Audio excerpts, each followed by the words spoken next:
आप पहुंच जाऊंगा। देखिए भैया ओए, तो लास्ट क्लास में मैंने आपको बताया था पोटेंशियल पूरा ही हो गया था ऑलमोस्ट। आज इक्विपोटेंशियल भाई प्लीज बोलिए मत। इक्विपोटेंशियल सरफेस की बात कर रहे थे हम, ठीक है।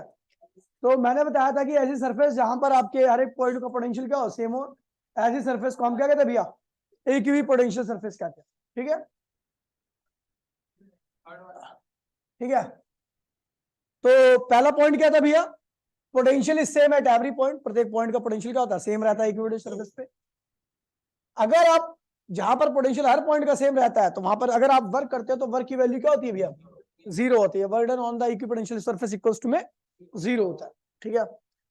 और अब देखिए पोटेंशियल, आपको बता दूं भैया वर्क जीरो क्यों आता है। तो हमें पता है पोटेंशियल क्या होता है इक्विपोटेंशियल सरफेस पे, पोटेंशियल की वैल्यू क्या होती है, कांस्टेंट रहती है। तो पोटेंशियल डिफरेंस क्या आएगा, जीरो। जहां पर हर जगह पे सेम चीजें है तो डिफरेंस क्या होगा, जीरो आएगा। वर्क जो होता है वो पोटेंशियल डिफरेंस इनटू में चार्ज होता है, क्या होता है। तो इक्विपोटेंशियल सरफेस में पोटेंशियल डिफरेंस की वैल्यू क्या होती है, जीरो आती है। वर्क भी क्या आ गया, जीरो आ गया। इस चीज को ध्यान रखना, ठीक है। ठीक है, अब बात करते हैं भैया, हाँ ये तो मैंने बता दिया था आपको।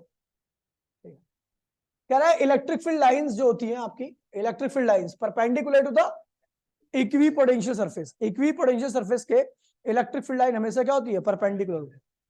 Electric field line equipotential surface के हमेशा क्या होती है, परपेंडिकुलर होती है। तो मैंने मान लिया ए बी एक क्या इक्विपोटेंशियल सरफेस है, कैसी है, और ये इलेक्ट्रिक फील्ड लाइन है, क्या है ये इसके साथ कितना एंगल बना रही है, थीटा। तो इसके दो कंपोनेंट होंगे, क्या होगा, ई कॉस थीटा इधर आएगा, और ये क्या होगा, ई कॉस थीटा इधर आएगा, और दूसरा ई साइन थीटा क्या होगा, इधर जाएगा। ई साइन थीटा क्या होगा, इधर जाएगा, ठीक है। तो हम इसके थ्रू वर्क कर रहे हैं, वर्क इक्विपोटेंशियल सरफेस के ऊपर वर्क कर रहे हैं हम, ठीक है। तो आप जब ई कॉस थीटा देखिए, ए बी के पैरेलल में कौन है, ई कॉस थीटा, क्या है, ई कॉस थीटा, ठीक है भैया। और आपको बता दूं जब एक कुलाम चार्ज को लेके जाते हो, तो मैंने आपको परसों बताया था कि जब आप एक जिस चार्ज को ले आ रहे हो वो एक कुलाम का चार्ज है, तो उस केस में फोर्स जो होता है इलेक्ट्रिक फील्ड के बराबर होता है, और पोटेंशियल एनर्जी जो होती है पोटेंशियल के बराबर होती है, ठीक है, याद है। तो यहाँ पर आपको वर्क क्या होता है, फोर्स इंटू में डिस्प्लेसमेंट कॉस थीटा। वर्क का फॉर्मूला क्या होता है, फोर्स डिस्प्लेसमेंट कॉस थीटा। ये डिस्प्लेसमेंट क्या है, ए से लेके बी के बीच की दूरी। ये फोर्स कौन सा है, जिसके थ्रू आप ए से लेके बी पे जा रहे हो, ठीक है। जैसा कि आपको पता है आप किस चार्ज को लेके जा रहे हो, एक कुलाम चार्ज को। तो जब एक कुलाम चार्ज को ले आते हो तो फोर्स की वैल्यू किसके बराबर आती है, इलेक्ट्रिक फील्ड के। डिस्प्लेसमेंट क्या है भैया, इक्विपोटेंशियल सरफेस है, क्या है ये, अब जिस पे डिस्प्लेसमेंट हो रहा है खुद क्या है, और ये क्या है भैया, कॉस थीटा। थीटा किसके बीच का एंगल है, एंगल बिटवीन इलेक्ट्रिक फील्ड और इक्विपोटेंशियल सरफेस के बीच का, ठीक है। तो हमें पता है भैया हम वर्क किस पे कर रहे हैं, इक्विपोटेंशियल सरफेस पे, और वर्क की वैल्यू इक्विपोटेंशियल सरफेस पे क्या आती है, जीरो आती है, यानी वर्क क्या होता है, जीरो। तो हम जानते हैं भैया वर्क जीरो है, तो ये भी क्या होना चाहिए, वर्क क्या है, जीरो। तो ये भी क्या होगा, ई एक्स कॉस थीटा की वैल्यू क्या आएगी, जीरो आएगी, यानी ई एक्स कॉस थीटा भी क्या होना चाहिए, जीरो। अगर ई एक्स कॉस थीटा जीरो है तो इसका मतलब कौन जीरो होगा, ई भी है एक्स भी है, यानी कॉस थीटा क्या होना चाहिए, जीरो। और कॉस थीटा जीरो का मतलब क्या होता है, कॉस थीटा जीरो का मतलब होता है कॉस 90, क्या होता है, कॉस 90, यानी थीटा क्या हो गया 90। थीटा 90, थीटा किसके बीच का एंगल है, इलेक्ट्रिक फील्ड और इक्विपोटेंशियल सरफेस का। यानी ये थीटा जो होता है एक्चुअल में क्या होता है, यानी इक्विपोटेंशियल सरफेस एरी, इक्विपोटेंशियल सरफेस आपकी एरी, और ये क्या है भी आपकी इलेक्ट्रिक फील्ड लाइन। ये दोनों एक दूसरे क्या है, परपेंडिकुलर है, ठीक है, समझ गया। एक भी दोबारा मैं रिपीट कर रहा हूं, वर्क का फॉर्मूला क्या होता है, फोर्स इंटू में डिस्प्लेसमेंट। यहाँ पर आप एक चार्ज के एक कूलम के चार्ज को ले आ रहे हो, इसलिए फोर्स की वैल्यू क्या होगी, इलेक्ट्रिक फील्ड के बराबर होगी। और कहां ले आ रहे हो, डिस्प्लेसमेंट कहां पे कर रहे हो, इक्विपोटेंशियल सरफेस के ऊपर, ठीक है। और थीटा किसके बीच का एंगल होता है, तो फोर्स और डिस्प्लेसमेंट के बीच का। तो फोर्स क्या है भैया, इलेक्ट्रिक फील्ड है, डिस्प्लेसमेंट कहां पे हो रहा है, तो आपका ये cos थीटा उनके बीच का एंगल है। तो आपको पता वर्क आप कहां कर रहे हो, इक्विपोटेंशियल सरफेस के ऊपर, तो वर्क क्या होता है, जीरो। तो यानी आपका ई एक्स कॉस थीटा भी क्या आएगा, जीरो आएगा। ई एक्स कॉस थीटा में कॉस थीटा, ई एक्स कॉस थीटा जीरो, इसका मतलब कॉस थीटा भी क्या है, जीरो। यानी कॉस थीटा जीरो का मतलब कॉस की वैल्यू क्या होती है, 90 होती है। और कॉस की वैल्यू 90 मतलब इलेक्ट्रिक फील्ड और इक्विपोटेंशियल सरफेस एक दूसरे क्या है, परपेंडिकुलर है। ठीक है, प्रूफ हो गया। अगला देखिए, कह रहा है as the electric field line decreases. देखिए ध्यान दीजिए, बहुत इंपॉर्टेंट बात बता रहा हूं मैं आपको, ठीक है, बहुत इंपॉर्टेंट लाइन है, देखिए ध्यान दीजिएगा। कह रहा है as the electric field decreases the separation in between two consecutive equipotential surface provided potential differences remain constant. देखिए वे कह रहा है कि आपको समझ में नहीं आएगा सर। अब देखिए इसका, आपको पता है इलेक्ट्रिक फील्ड क्या होता है? पीछे मैंने एक रिलेशन कराया था, डीवी अपॉन में डीएक्स, डीवी अपॉन में डीएक्स। ये क्या है? पोटेंशियल डिफरेंस, और ये दो लाइंस के बीच का गैप, दो लाइंस के बीच का, दो इक्विपोटेंशियल सरफेस के बीच का गैप है। तो हम देख रहे हैं भैया, ये क्या है? पोटेंशियल डिफरेंस है, ये क्या है? और ये दोनों लाइंस के बीच का, दोनों इक्विपोटेंशियल सरफेस के बीच का गैप है। तो हम इस पोटेंशियल डिफरेंस को मैंने क्या कर दिया? कांस्टेंट कर दिया। क्या कर दिया? पोटेंशियल डिफरेंस को कांस्टेंट कर दिया। तो ये क्या होगा? डीएक्स इक्वल्स टू में ई। तो ये क्या होगा? डीएक्स क्या होगा? कांस्टेंट अपॉन में क्या हो जाएगा? कांस्टेंट अपॉन में ई। तो आपको पता है जैसे जैसे आप चार्ज से दूर जाते हो, आपको पता है इलेक्ट्रिक फील्ड क्या होती है? कम होने लगती है। चार्ज से जैसे जैसे आप दूर जाओगे, इलेक्ट्रिक फील्ड क्या होगी? कम होगी। तो उनके बीच का जो गैप है वो क्या होगा? अब अगर ये इलेक्ट्रिक फील्ड कम होगी तो डीएक्स यानी दो पोटेंशियल सरफेस के, इक्विपोटेंशियल सरफेस के बीच का गैप क्या होगा? बढ़ जाएगा। डीएक्स क्या है? दो इक्विपोटेंशियल सरफेस के बीच का गैप है। जैसे जैसे आपको दूर जाओगे, चार्ज से दूर जाओगे, इलेक्ट्रिक फील्ड कम होगी, इलेक्ट्रिक फील्ड कम होगी, तो दोनों सरफेस के बीच का गैप क्या होगा? इक्विपोटेंशियल सरफेस के बीच का गैप क्या होगा? बढ़ जाएगा। एग्जांपल दे रहा हूं मैं, बता रहा हूं आपको। जैसे मान लीजिए प्लस है, एक इक्विपोटेंशियल सरफेस ये रही, दूसरी ये रही, इसका पोटेंशियल क्या है? 10 वोल्ट है। क्या है? इसका क्या है? 8 वोल्ट है। दोनों के बीच में गैप क्या है? 2 वोल्ट का। क्या है?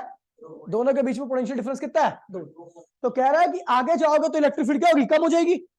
इससे दूर जाओगे तो इलेक्ट्रिक फील्ड क्या होगी? कम हो जाएगी। इलेक्ट्रिक फील्ड, अगर आप 2 वोल्ट का पोटेंशियल डिफरेंस देख रहे हो तो अगली लाइन क्या होगी?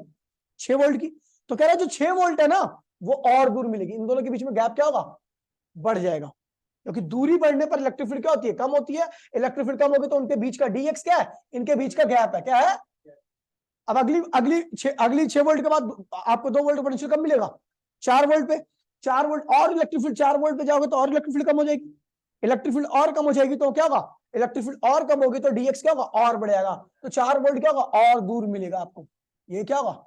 ये अगर आपका 10 वोल्ट है, ये 8 वोल्ट है, ये 6 वोल्ट है, तो ये क्या होगा? 4 वोल्ट और दूर मिलेगा। 2 वोल्ट क्या होगा? और दूर मिलेगा। समझ गया भैया? तो यही बोल रहा है कि जैसे से अगर आप पोटेंशियल डिफरेंस कांस्टेंट कर लेते हो, क्या कर लेते हो? पोटेंशियल डिफरेंस कांस्टेंट कर लेते हो, ठीक है, सरफेस के बीच का, तो इक्विपोटेंशियल सरफेस के बीच में लगातार गैप क्या होगा? 4 से दूरी बढ़ता रहेगा। समझ गया? ये है, कोई दिक्कत तो नहीं है। आगे बढ़ते हैं।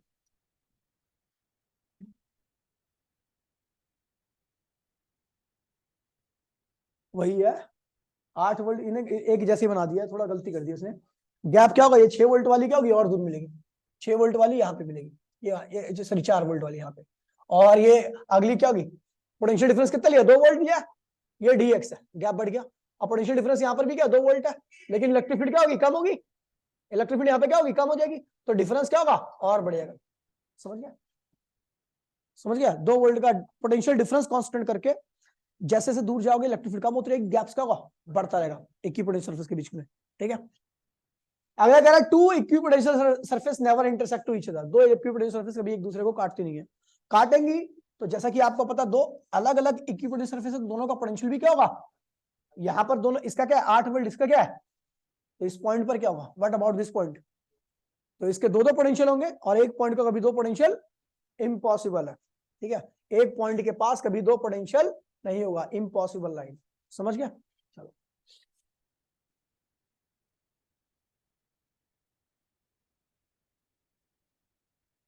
अब कह रहे भैया आईआईटी में क्वेश्चन है, खैर कुछ खास तो है नहीं। ठीक है, तो आईआईटी में रखा तो बताएगी सी कुछ इसके बारे में।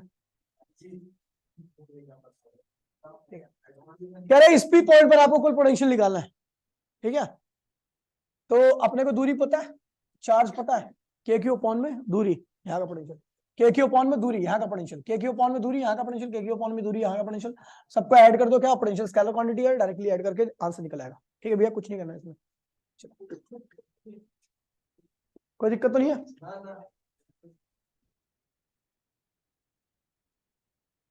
एग्जाम्पल नंबर 2.8 2.1 एनसीईआरटी का एग्जाम्पल है। क्या कह रहा है, देखिए कह रहा है भैया आपका 2 × 10⁻8 कूलम चार्ज है, 15 सेंटीमीटर पर आपको क्या निकालना है, पोटेंशियल निकालना है। तो के क्यू अपॉन में आर फॉर्मूला होता है, के क्यू अपॉन में के आपको 9 × 10⁻9 पता है, क्यू क्या है 2 × 10⁻8 और आर की वैल्यू पता है 15 सेंटीमीटर, इसको मीटर में कन्वर्ट करोगे तो 0.15 मीटर हो जाएगा। तो आप पोटेंशियल डायरेक्टली ये निकाल लो, कोई दिक्कत तो नहीं है? ठीक है। अब कह रहे हैं कि एक चार्ज ला रहे हो, यहां पर क्या कर रहे हो, इस पॉइंट पर एक चार्ज ला रहे हो, चार्ज की वैल्यू कितनी है 3 × 10⁻⁻, तो वर्क कितना करना पड़ेगा, तो अपने को इस पॉइंट का पोटेंशियल पता है, कितना पता है, ये रहा, और जो चार्ज ला रहे हो इतना है, तो आपको पता है वर्क क्या होता है, पोटेंशियल इनटू में, तो ये आ गया इतना जूल। ठीक है भैया। कह रहे does work done depends upon the nature of path, क्या आप टेढ़ा मेढ़ा ऐसे लाओगे इस पॉइंट पर या सीधा लेके आओगे तो क्या वर्क डन इस पर डिपेंड करेगा, नहीं, वर्क केवल डिपेंड कर रहा है जिस पॉइंट पर ला रहे हो उस पॉइंट के पोटेंशियल पर, समझ गया? तो वर्क डिपेंड नहीं कर रहा, कंजर्वेटिव नेचर का होता है यहाँ पर पोटेंशियल। इलेक्ट्रिक फील्ड लाइंस क्या होती है, कंजर्वेटिव होती है, उसके अंदर अगर आप कोई सा वर्क करेगा तो वर्क डन क्या आएगा, पाथ पे डिपेंड नहीं करेगा। ठीक है, आगे देखिए 2.2 ठीक एग्जांपल देखिए क्या कह रहा है, आपको एक पी पॉइंट दे रखा है जहां पर पोटेंशियल क्या इन दोनों चार्जेस की वजह से क्या है, जीरो है, क्या है, तो मैंने मान लिया इस पॉइंट से इस चार्ज से इस पॉइंट की दूरी कितनी है x, तो इस चार्ज से इस पॉइंट की दूरी क्या होगी 15 - x, क्योंकि दोनों के बीच में दूरी कितनी है 15, तो इससे क्या होगी 15 - x। ठीक है, ये पॉजिटिव चार्ज इसका पोटेंशियल यहाँ पर क्या होगा पॉजिटिव, ये नेगेटिव चार्ज इसका पोटेंशियल यहाँ पर क्या होगा नेगेटिव, लेकिन दोनों का सम क्या आएगा, जीरो आएगा। तो भैया हमने potential due to first charge plus potential due दोनों का सम क्या आ रहा है, जीरो दे रखा है ऐसा क्वेश्चन में। ठीक है, तो potential due to positive charge ये लिख दिया, potential due to negative charge लिख दिया, उसके बाद x की वैल्यू सॉल्व कर लिया, आंसर आ गया। ठीक है, आसान है, आसान है, किसी को दिक्कत है?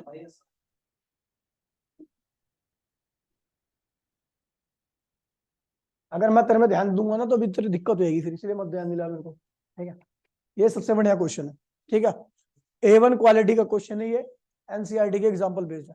पॉजिटिव चार्ज के आप जितना पास में आओगे उसके पोटेंशियल का उतना बढ़ता जाएगा, लेकिन पॉजिटिव चार्ज के पास में आ रहे हो आप, ठीक है, या तो आपके पास चार्ज नहीं है तब उसका पोटेंशियल बढ़ेगा, ऐसी बोर्ड आप पॉजिटिव चार्ज के पास में आ रहे हो ऐसी खामखा, तो पॉजिटिव चार्ज के पास में आओगे तो उसका पोटेंशियल क्या होगा, बढ़ता रहेगा। ठीक है, लेकिन अगर पॉजिटिव चार्ज के पास में पॉजिटिव चार्ज लेके आ रहे हो तो पोटेंशियल और बढ़ जाएगा। ठीक है, लेकिन पॉजिटिव चार्ज के पास में नेगेटिव चार्ज लेके आ रहे हो तो पोटेंशियल घटेगा। ठीक है, नेगेटिव चार्ज के पास में नेगेटिव चार्ज ले आ रहे हो तो पोटेंशियल बढ़ेगा, नेगेटिव चार्ज के पास में पॉजिटिव चार्ज ले आ रहे हो तो पोटेंशियल घटेगा, ये चीज ध्यान में रखना, समझ गए? सेम चार्ज को पास में लाओगे तो पोटेंशियल बढ़ेगा, अनलाइक चार्ज को पास में लाओगे तो पोटेंशियल घटेगा, समझ गए? चलो यही कंसेप्ट पे बेस्ड है क्वेश्चन। ठीक है, कह रहा भैया एक फिगर दे रखा है आपको, ये रहा, दो फिगर है, ठीक है, ये और ये, ए और बी दो पॉइंट है, और दूसरे वाले में नेगेटिव चार्ज के पास दो पॉइंट है पी और क्यू। तो कह रहा है भैया give the sign of the work V A minus V B और V Q minus V P, आपको पोटेंशियल डिफरेंस का साइन देना है। तो आपको पता है ए पॉइंट ज्यादा पास में है, बी पॉइंट ज्यादा पास में, कौन सा पॉइंट ज्यादा पास में? अब इसको देखना साले, तेरे को कह रहा हूं कालिए, ए पॉइंट ज्यादा पास में, बी पॉइंट ज्यादा पास में,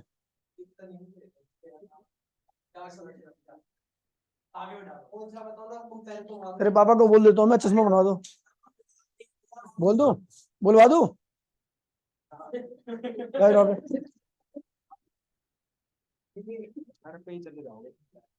तो कौन सा पॉइंट ज्यादा क्लोज में, ए या बी?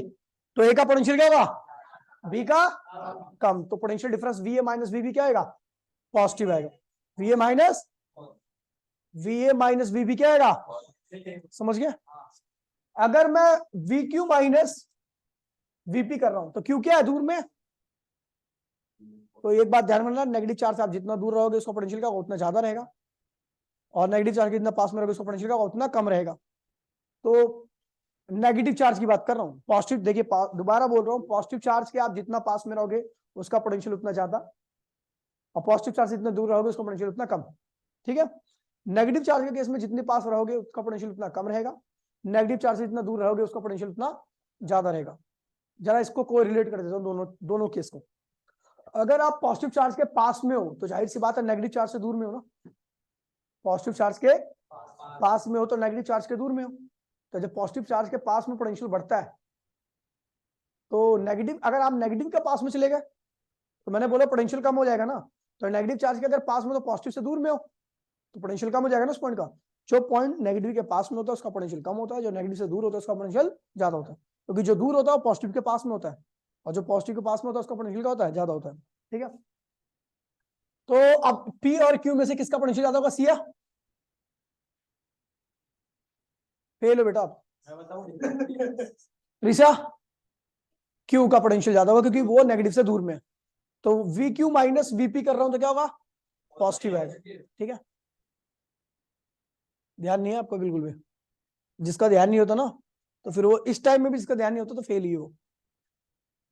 अब कई लोगों को लगता है डिमोटिवेट कर रहा हूं, भाई ये सच्चाई है, डिमोटिवेट करने वाली बात नहीं है। मैं तो अच्छे बच्चों को ये भी कहता हूँ कि भाई अच्छा पढ़ रहा है। ठीक है, अब कह रहा है भैया पोटेंशियल एनर्जी का डिफरेंस निकालना we A minus we Q. अगर आप एक पॉजिटिव चार्ज को लेके जा रहे हो, क्या कर रहे हो? देखो कितना मैंने बना रखा है यहाँ पे। ठीक है, अलग से बनाया था कि अगर आप एक नेगेटिव चार्ज को ए से बी पे लेके आ रहे हो तो आपको पता है, ध्यान दीजिए, ए का पोटेंशियल क्या है, सॉरी यहाँ पे बना रखा है नेगेटिव चार्ज। ठीक है, अगर आप नेगेटिव चार्ज को ए से बी पे लेके आ रहे हो, ए से, सोल्यूशन मत देखा, खैर सोल्यूशन तो दिख भी नहीं रहा होगा आपको। ठीक है, तो अगर आप ए से बी, सॉरी बी से ए पे लेके आ रहे हो नेगेटिव चार्ज को, तो आपको वर्क करना पड़ेगा या वर्क अपने आप हो जाएगा? वर्क अपने आप हो जाएगा क्योंकि खींच लेगा। और जब वर्क अपने आप होता है तो क्या होगा? एनर्जी कम होती है, यानी बी पॉइंट की एनर्जी क्या, ए पॉइंट की एनर्जी क्या होगी? कम होगी, और बी की क्या होगी? ए की कम बी की, तो ए की कम बी की कम माइनस ज्यादा क्या होता है? नेगेटिव। क्या होगा? नेगेटिव। अब नेगेटिव चार्ज अपने आप पास में आ जाएगा ना सर, अपने आप पास में आ गया तो यानी यहाँ पे ज्यादा एनर्जी होगी, यहाँ पे अब तू घर से निकला खाना खा के, तेरे पे थी 100 जूल एनर्जी। ठीक है, और यहाँ पे आता है तेरे पे क्या होगी? 15 जूल एनर्जी। तो एनर्जी कहाँ पे ज्यादा थी? तो घर का माइनस करूंगा यहाँ का माइनस करूंगा घर का, तो एनर्जी नेगेटिव आएगा। घर का माइनस करूंगा यहाँ का तो समझ गया, यही है। अब सुन लो, अब नेगेटिव देखिए, सुन लीजिए, अब मैंने यहाँ पे माइनस का चार्ज रख दिया, तो माइनस के पास में तो रखा है, तो क्या अपने आप आ जाएगा यहाँ से पी से क्यू पे? अब अपने आप आ जाएगा। अब माइनस माइनस रिपेल करके अपने आप चले जाएगा, यानी पी का, पी पे एनर्जी क्या होगी? ज्यादा, क्यू पे क्या होगी? तो आप क्या कर रहे हो? क्यू माइनस पी, क्यू पे कम होगी, पी पे ज्यादा। नहीं समझी निधि? ये अगर माइनस छोड़ूंगा तो माइनस अपने आप रिपेल करके पी से क्यू पे भेज देगा। अगर पी से क्यू पे अपने आप जा रहा तो पी पे ज्यादा एनर्जी, क्यू पे कम एनर्जी, कम माइनस ज्यादा, तो क्या होगा? नेगेटिव। यानी इन दोनों का आंसर क्या आएगा? नेगेटिव आएगा। समझ गए भैया?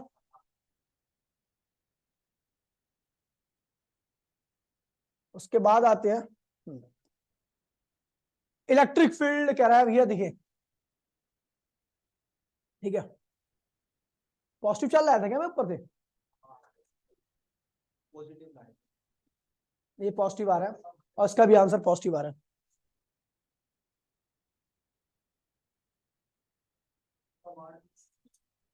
क्वेश्चन एनसीईआरटी दिखाने के बाद जरा, एनसीईआरटी में क्वेश्चन अलग पूछ रखा है इसमें। नीला है, फर्स्ट पार्ट नीला है, फर्स्ट पार्ट है, निकाल। सेकंड पार्ट है ना, बी वाला पार्ट। हाँ, इसका क्वेश्चन देखिए, बी वाले पार्ट का आंसर।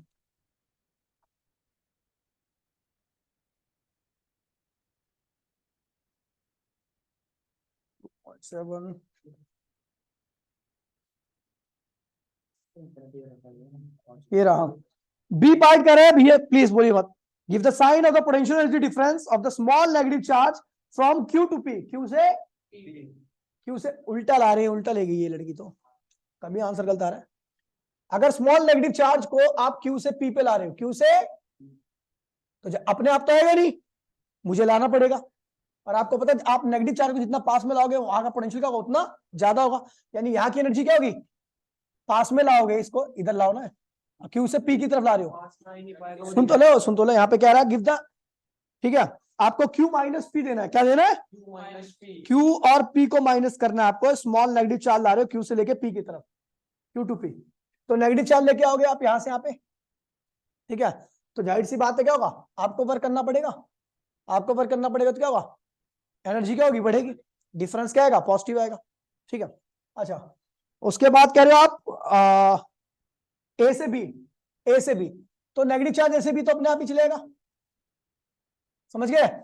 नेगेटिव चार्ज को अगर आप ए से बी पे इधर ले आ रहे हो तो आपको पता है इधर, ये तो इधर खींचेगा ना इसको, अपने आप तो इधर खींच रहा है। मैं कहां ले रहा हूं, ए से बी ले आ रहा हूं, यानी मुझे वर्क करना पड़ेगा। मैं जब वर्क करूंगा तो इसका मतलब उसकी एनर्जी क्या होगी, बढ़ेगी, और डिफरेंस क्या आएगा, पॉजिटिव आएगा। समझ गए,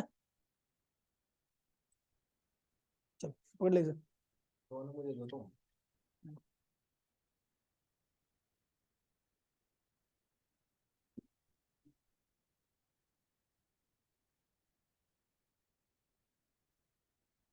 समझ गया ना इसका कंसेप्ट है आखिर का।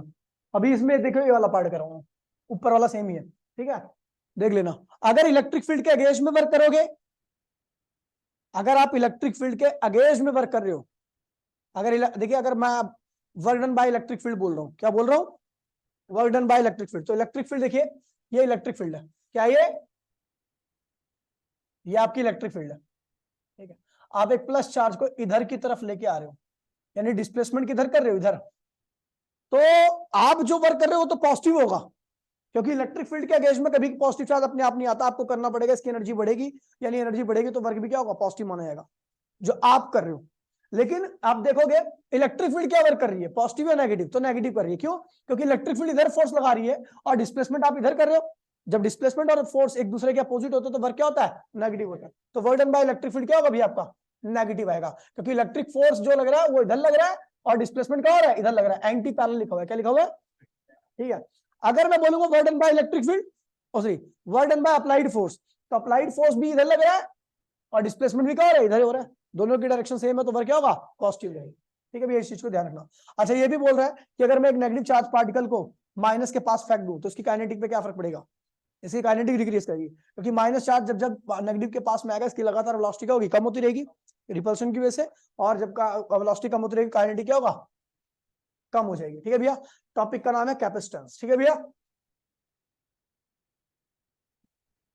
कैपेसिटेंस, कैपेसिटेंस क्या होता है, चार्ज स्टोरिंग कैपेसिटी, क्या होता है, कोई डिवाइस कितना चार्ज को स्टोर करता है उसी की कैपेसिटी को हम क्या कहते हैं, कैपेसिटेंस कहते हैं। एक पन्नी होती है, पन्नी में ज्यादा आलू आती है तो उसकी कैपेसिटी क्या होती है, ज्यादा होती है, और पन्नी छोटी होती है, कम आलू आती है, उसकी कैपेसिटी क्या होती है, कम होती है। ऐसी एक डिवाइस होता है जो कि अपने अंदर चार्ज को स्टोर करता है, अगर वो ज्यादा चार्ज स्टोर करता है तो उसकी कैपेसिटी क्या है, ज्यादा है, और यदि वो कम चार्ज को स्टोर कर पाता है तो उसकी कैपेसिटी क्या होगा, कम होगी, ठीक है, ये ध्यान रखना।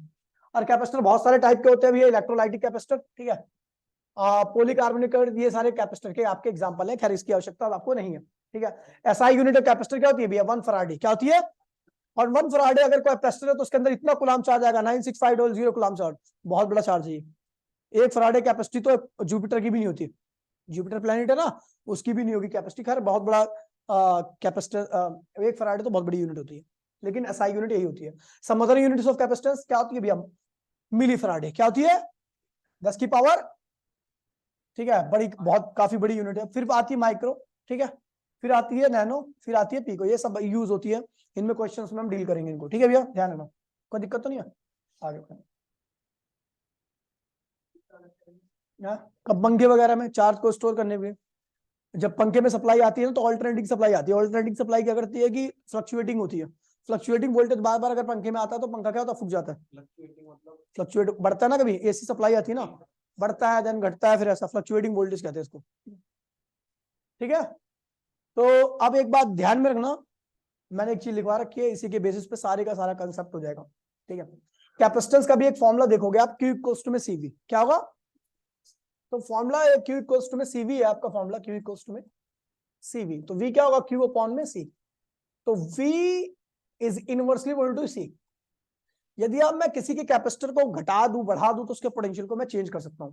यदि मैं किसी के पोटेंशियल को बढ़ाना चाहता हूं, पोटेंशियल समझते हो ना, charge storing capacity, charge storing को मैं अगर बढ़ाना चाहता हूँ, सॉरी पोटेंशियल को बढ़ाना चाहता हूँ, मतलब किसी को पोटेंशियल को राइज करना चाहता हूँ तो उसकी कैपेसिटी क्या कर दो, बड़ा बेसिक सा एग्जांपल देता हूँ। पोटेंशियल यहाँ पर एक तरह से समझ लो लेवल, पानी का लेवल राइज कर रहा है, एक तरह से सिंपल सा एग्जांपल देता हूँ।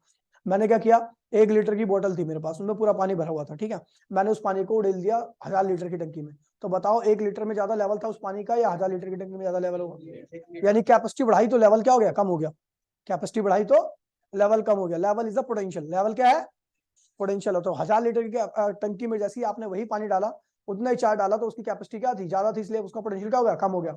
लेकिन अगर मैंने क्या किया, वही पानी को 1 लीटर की टंकी में डाला था, 1 लीटर की बोतल में डाला, तो उसका क्या हुआ, कैपेसिटी कम होने की वजह से उसका पोटेंशियल क्या हो गया, बढ़ गया, उसका लेवल क्या हुआ, राइज हो गया। समझ गया? अब इतना टाइम थोड़ी ना यार, 2x की स्पीड है, 2x ही होगी। ठीक है, तो ध्यान दीजिए, अगर मैं पॉजिटिव चार्ज के पास में नेगेटिव चार्ज लेके आता हूं, तो ये इसको क्या करेगा, अट्रैक्ट करेगा। क्या करेगा, अट्रैक्शन से एनर्जी इसकी क्या होगी, कम हो जाएगी, क्योंकि अपनी एनर्जी का इस्तेमाल करेगा। अब किसी की एनर्जी कम होती है, उसका पोटेंशियल भी क्या होता है, कम हो जाता है। समझ गया? तो भैया जब आप पोटेंशियल एनर्जी कम हो तो पोटेंशियल भी क्या हो गया, कम हो गया। अगर मैं बात करूं तो प्लस के पास में, नींद आ रही है बेटा, नींद आ रही है आपको,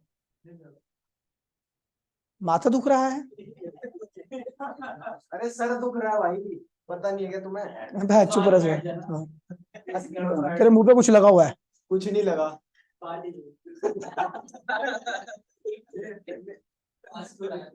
देखिए भैया, तो अगर आप प्लस के पास में कोई प्लस चार्ज ले आओगे तो आपको पता ही, अपने आप तो आ नहीं सकता, वर्क करना पड़ेगा, एनर्जी बढ़ेगी, पोटेंशियल बढ़ेगा, पोटेंशियल बढ़ेगा तो क्या होगा, पोटेंशियल बढ़ेगा।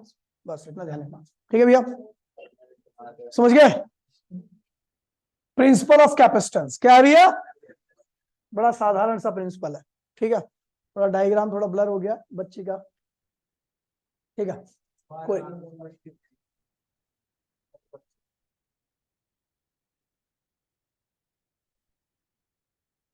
ठीक है, प्रिंसिपल ऑफ कैपेसिटेंस।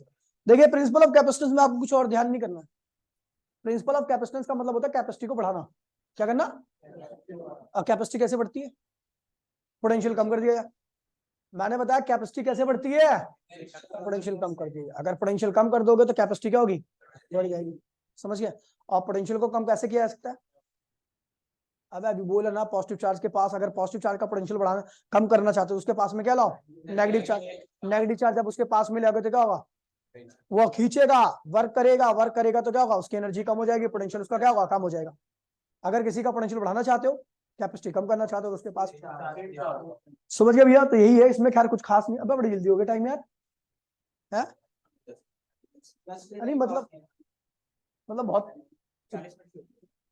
40 मिनट पता नहीं कैसे, वही पूरा पूरा वही है। ठीक है, ये जो मैंने बता दिया, अपने को कैपेसिटी बढ़ानी है, क्या करनी है, तो पोटेंशियल क्या करना पड़ेगा, और पोटेंशियल कम करने के लिए क्या करना पड़ेगा, सेम चार्ज को पोटेंशियल कम करना है भाई, अपोजिट चार्ज को लिया, पास में लिया तो क्या होगा, पोटेंशियल कम हो जाएगा, capacity, that is called principle of capacitance. ठीक है, ठीक है, स्फेरिकल क्या,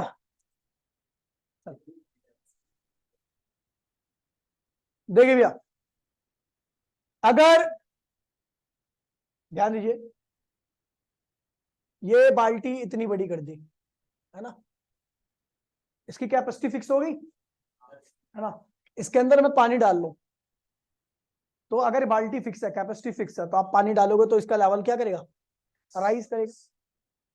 लेवल का मतलब क्या होता है, राइज करने का मतलब पोटेंशियल राइज करेगा, और जो पानी है उसका मतलब क्या, चार्ज है। तो जितना ज्यादा आप चार्ज डालोगे उतना ज्यादा क्या पोटेंशियल बढ़ेगा। कंडीशन क्या है कि आप कैपेसिटी को क्या करो, फिक्स करके चलो। कैपेसिटी को क्या करो, कैपेसिटी फिक्स नहीं रहेगी तो क्या होगा सिया, कैपेसिटी क्या होती है, कैपेसिटेंस क्या होता है, एसआई यूनिट क्या होती है, कैपेसिटेंस क्या होता है,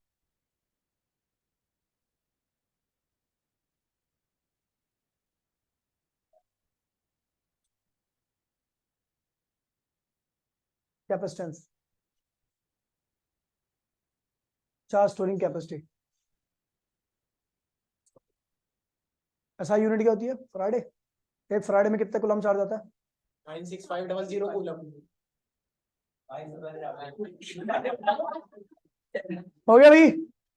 तो हमने देखा भैया, सही नहीं बताया भाई, जब पूछूंगा तब, जब पूछा जाए तब बताया जाए। अरे जो आता है एक्साइटमेंट में निकल जाता है। देखिए, तो Q is directly equal to क्या होता है भैया अभी, अब इस केस में हमने क्या कांस्टेंट का रखा है, ये चीज करने के लिए हमने क्या कांस्टेंट का रखा है, कैपेसिटी। तो इसलिए प्रोपोर्शनलिटी कांस्टेंट की यहाँ पे क्या यूज होगा, कैपेसिटी, कैपेसिटेंस, इसलिए सी आता है कांस्टेंट। ठीक है, सी क्या होता है, क्यू अपॉन में वी, फॉर्मूला आ गया। सबसे बेसिक फॉर्मूला है कैपेसिटेंस निकालने का, क्यू अपॉन में वी, क्यू अपॉन में वी। जो बोल दिया अभी उतने ध्यान रखना, आगे क्यों चल रहा है। तो ये कुछ नहीं पता भी, ठीक है। एक बॉडी है, इसके ऊपर चार्ज कितना दिया, क्यू, क्या दिया, इसकी रेडियस क्या थी, बॉडी के सरफेस पे चार्ज क्यू है, रेडियस आर है, तो उसके सरफेस पे पोटेंशियल क्या हुआ, इस पॉइंट पर पोटेंशियल क्या होगा, एक्स दूरी है, इस पॉइंट पर पता हुआ, दूरी एक्स है उसके सेंटर से, इस पॉइंट पर पोटेंशियल क्या होगा,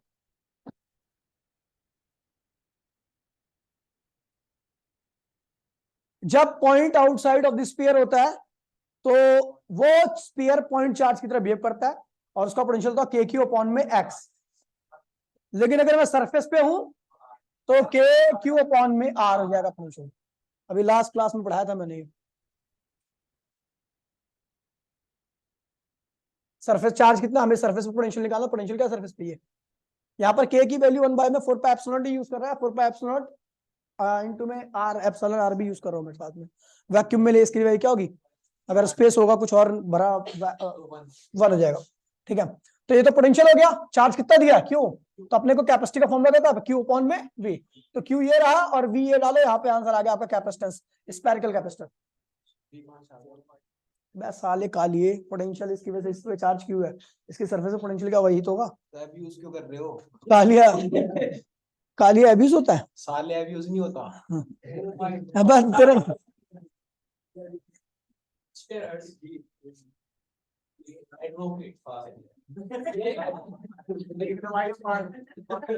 ओए ओए गाली मत दियो, बस ये जहां बैठा तू जाने क्यों, ठीक है। बाहर ही निकलो। हाँ बाहर दे गाली, मेरे को कोई दिक्कत नहीं, सर फाड़ देंगे मेरे को भी कोई दिक्कत नहीं, ठीक है।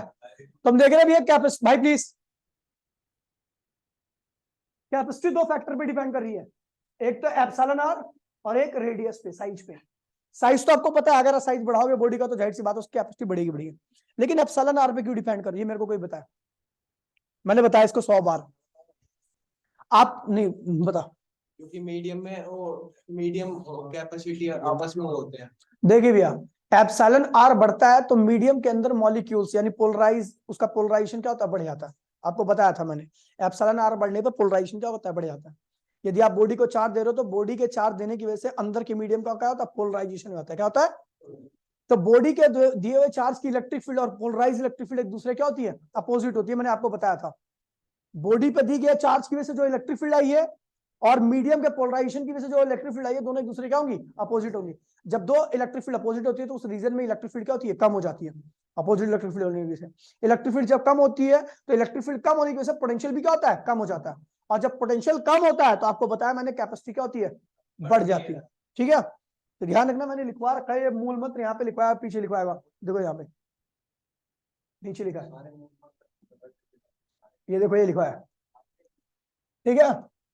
एप्सिलॉन आर ज्यादा होगा तो इलेक्ट्रिक फील्ड क्या हो जाएगी, कम हो जाएगी, electric net electric field region में क्या होती है, कम हो जाती है। रीजन बहुत सिंपल सा है कि देखिए भैया, ये आपने चार्ज दिया है, क्या है, आपने चार्ज दिया, ठीक है, इसकी वजह से इलेक्ट्रिक फील्ड ये थी, लेकिन बीच में मीडियम भी था, मीडियम का होगा पोलराइजेशन, पोलराइजेशन में जो इलेक्ट्रिक फील्ड होती है वो हमेशा क्या होती है, चार्ज की वजह से इलेक्ट्रिक फील्ड क्या होती है, अपोजिट होती है, दो इलेक्ट्रिक फील्ड एक दूसरे के क्या है, तो इसलिए नेट इलेक्ट्रिक फील्ड क्या होती है, कम हो जाती है। और इलेक्ट्रिक फील्ड आपको बता दूं, पोटेंशियल इक्वल्स में क्या होता है, इलेक्ट्रिक फील्ड में डिस्टेंस होता है, तो अगर इलेक्ट्रिक फील्ड कम होगी तो पोटेंशियल भी क्या होगा, कम हो जाएगा, और पोटेंशियल कम होगा तो कैपेसिटी क्या होगी, बढ़ जाएगी, ठीक है, समझ गया, ये ध्यान रखना। इसके नोट से पढ़ाओ ना, इससे बढ़िया है। इसका वैसे ही है, दोनों नोट सेम, नोट्स वही बढ़िया होता है जिसमें एरर कम होती है, गलतियां कम होती है, वो नोट्स। इसमें अभी आप एक भी गलती नहीं निकाल सकते, थोड़ा बहुत डायग्राम में हो सकता है, थोड़ा बहुत ओवर फेर हो, बच्चा ही तो है अभी भी, ठीक है, बाकी नोट्स वही अच्छे मान जाते हैं, इसमें एरर नहीं है, इसमें बिल्कुल भी मैंने जितने पढ़ा रखे हैं उसमें एरर नहीं है, अभी तक इतने, थोड़ी बहुत गलती हुई होगी, कहा वर्ड वो होगी, वरना तो कई बच्चे नोट्स ही नहीं बनाते, वो सोचते कि बुक में तो लिखा हुआ है, अब बुक में लिखा था, पढ़ ले जाके बुक में, मैं गारंटी दे रहा हूँ आप एक चैप्टर, आज मैं टाइम दे दूं आपको, कह दूं बुक से पढ़ लो एक चैप्टर पूरा, तो मैं गारंटी दे रहा हूँ फाइनल पेपर तक आप एक चैप्टर नहीं तैयार करोगे, ये मेरी गारंटी है, समझ गया, जो तूने बनाई नहीं, ठीक है, ठीक है भैया। तो यहाँ पर मैंने क्वेश्चंस करा रखे हैं, क्वेश्चन एक बार देखो, ठीक है, ठीक है, क्वेश्चन बहुत आसान है, मैंने करा, हाँ सही में रियलिटी में बहुत आसान क्वेश्चन है, ठीक है, कैलकुलेशन बेस्ड क्वेश्चन है, ठीक है, बेसिक ऑफ कैपेसिटेंस, ठीक है भैया, तो हाँ तब बेसिक्स तो बेसिक है यार। ठीक है। तो छोड़ना ये तो सही में क्या तो यही रहा ये। तुम पढ़ा रहे हो, इजी नहीं लगेगा। ठीक है, तो बेसिक ऑफ कैपेसिटेंस जो है इसको पहले रिवाइज कर लेना, ठीक है। उसके बाद बेसिक ऑफ कैपेसिटेंस अगली क्लास में पूरा चैप्टर खत्म हो जाएगा, ठीक है भैया, जो अगली क्लास होगी। तो आज के लिए इतना ही, टाटा बाय बाय, जय हिंद जय भारत। भाई बोलने का मतलब ये नहीं होता कि फीस ना लाओ, ठीक है। मैं बोलता नहीं बस फीस ना